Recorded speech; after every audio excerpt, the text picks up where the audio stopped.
L'équipe d'Arcode TV vous propose cette semaine de découvrir l'artiste plasticienne Myriam Klein. Elle partage sa vie aujourd'hui entre la Normandie et Nice et nous accueille dans son appartement à Nice.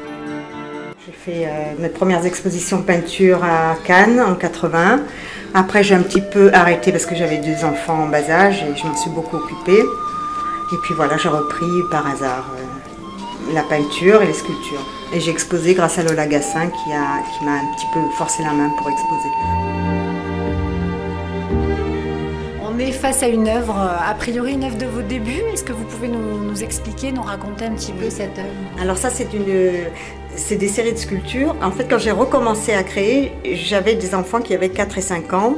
Et en observant leurs jeux, j'ai fait beaucoup de jeux d'enfants que vous verrez peut-être dans mon atelier. Et c'était donc se faire souder, retravailler la résine et toujours avec ces copeaux comme les cheveux de ma fille qui sont très très crépus comme ça. Et voilà, ça c'est une époque de 97, 98. Après cette période consacrée à la peinture et à la sculpture de facture plutôt figurative, Myriam Klein entame à partir des années 90 différentes séries d'installations plus conceptuelles. Elle développe alors une technique unique au monde où elle recouvre les photos qu'elle prend de papier bulle, qu'elle enduit de résine époxy et qu'elle ponce. Ce papier bulle vient fragmenter l'image comme une sorte de pixelisation et transmet aux regardeurs que nous sommes un nombre d'informations sur les intentions de l'artiste. Myriam Klein est reconnue pour ses préoccupations sur les dérives de la société, surpopulation, surabondance, racisme. Pour montrer ses évolutions, elle base souvent son travail sur des relectures actualisées d'œuvres passées. Son but n'est pas de choquer, mais de constater. Son art n'est pas subversif.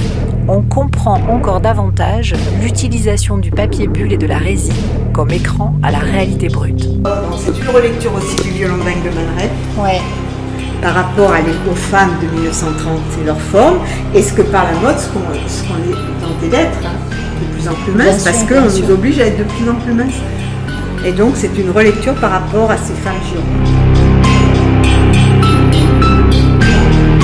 Est-ce qu'il y a des œuvres comme ça qui ont suivi des sujets vers lesquels vous revenez régulièrement? Ah oui, le déjeuner sur l'herbe, c'est ma grosse étude, parce que je trouve que c'est là où on voit le comportement humain, près de leur voiture, le déjeuner sur l'herbe, t'es fasciné des gens qui pique-niquent au bord de la route, ça, quand il y a des hectares derrière. Un ensemble d'installations dénoncera la destruction de la nature, le racisme, la perte d'identité. Ici, la foule, œuvre géante en aluminium, figure la massification, la surpopulation et particulièrement l'incommunicabilité entre les gens. La démarche artistique de Myriam Klein est imprégnée d'un besoin de témoigner des absurdités de notre société, mais aussi d'un optimisme qui se refuse à accepter ces dérives. Ça vous interpelle beaucoup en fait, tout ce qui se passe au niveau de la société contemporaine, au niveau de l'environnement, au niveau de l'évolution, d'où ça vient? Pourquoi l'évolution? Bon, je suis curieuse de voir ce que devient la société par rapport. C'est pour ça qu'il y a des thèmes comme le déjeuner sur l'herbe, comme Olympia que j'ai repris donc en avertissant donc la domestique et la prostituée. Oui. J'aime bien revoir les lectures par rapport au code qui change tellement. Alors, le monde contemporain ne nous filerait-il pas entre les doigts, nous submergeant au point de nous rendre aveugles? Avec ses créations, les lignes de vie, reliées les unes aux autres à l'infini, Myriam Klein, toutefois, nous laisse présager que d'autres voies restent à découvrir. Toutefois, les excès de notre société sont tels qu'ils nourrissent durablement l'inspiration de Myriam. Après s'être intéressée à l'anorexie et à la perte d'identité, elle commence un nouveau travail sur la révolution sexuelle qu'elle a appelée Kama Sutra. Non, là, je vais attaquer une nouvelle série sur le Kama Sutra. C'est une relecture aussi du Kama Sutra et de l'évolution sexuelle, comme on voit qu'elle est très importante. Donc, moi, j'aime la relecture par rapport à notre société, donc ça va être mes nouveaux travaux.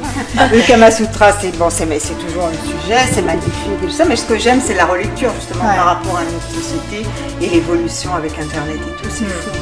Il y a une telle évolution aussi, on voit bien, il y a une ouverture sexuelle qui est incroyable.